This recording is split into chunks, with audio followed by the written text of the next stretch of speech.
નમસ્કાર દર્શક મિત્રો, ફરી એકવાર આપ સર્વ દર્શક મિત્ર સાથીઓનું સ્વાગત છે ગુજરાત દુનિયા યુટ્યુબ ચેનલમાં। આજે આપણે માહિતી મેળવીશું કે ગુજરાતના કયા કયા વિસ્તારોમાં વરસાદનો ફરી એકવાર હળવું જોર વધતું જોવા મળવાનું છે।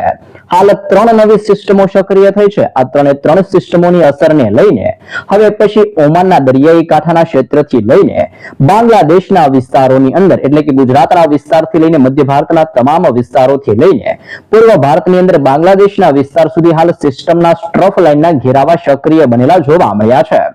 આ સ્ટ્રફ લાઇનના ઘેરાવાની અસરની સાથે ભારતીય હવામાન ખાતા દ્વારા જે ગુજરાત રાજ્યનો અત્યારે નકશો જાહેર કરવામાં આવ્યો છે, જેમાં પણ આજે ગુજરાતના અનેક વિસ્તારોમાં હળવાથી મધ્યમ વરસાદની આગાહીઓ કરવામાં આવી છે।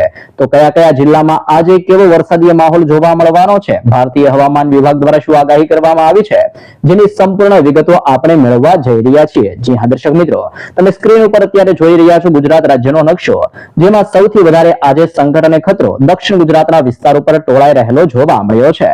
જેમાં પણ તમે જોઈ શકો છો દક્ષિણ ગુજરાતની અંદર હવે પછી આગામી 3 કલાકની અંદર ભરૂચના જિલ્લામાં, નર્મદાના જિલ્લાની અંદર, સુરતના ક્ષેત્રથી તાપીના તમામ વિસ્તારમાં, નવસારીના ક્ષેત્રથી લઈને ડાંગના વિસ્તારમાં, દમણ દાદરાનગર હવેલીનો વિસ્તાર, વલસાડના ક્ષેત્ર અને છોટા ઉદેપુરના વિસ્તારોની અંદર એકાએક મોટા પલટાવ સાથે વરસાદીય સિસ્ટમોની અસરને લઈને હળવાથી મધ્યમ વરસાદની આગાહીઓ કરવામાં આવી છે।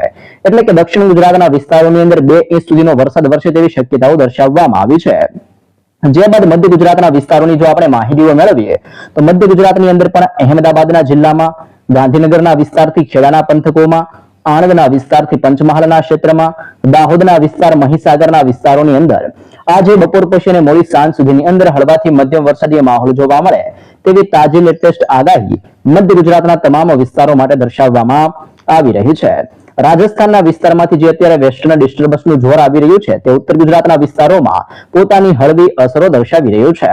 સિસ્ટમની હળવી અસરને લઈને ઉત્તર ગુજરાતના જિલ્લાઓ જેમાં વાવથરાદનો જિલ્લો, બનાસકાંઠાનો જિલ્લો, પાટણનો જિલ્લો, મહેસાણાનો જિલ્લો, સાબરકાંઠાના વિસ્તારથી અરવલ્લીના વિસ્તારોની અંદર પણ હળવાથી મધ્યમ વરસાદીય માહોલ જોવા મળે તેવી આગાહીઓ કરવામાં આવી છે।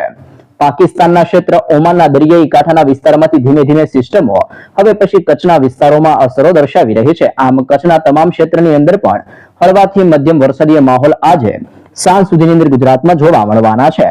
જો આપણે સૌરાષ્ટ્રના વિસ્તારો તરફ નજર કરીએ તો અરબી સમુદ્રના દરિયામાંથી આવતા તોફાની પવનો સાથે હવે પછી સૌરાષ્ટ્રનું હવામાન પલટાઈ રહ્યું છે।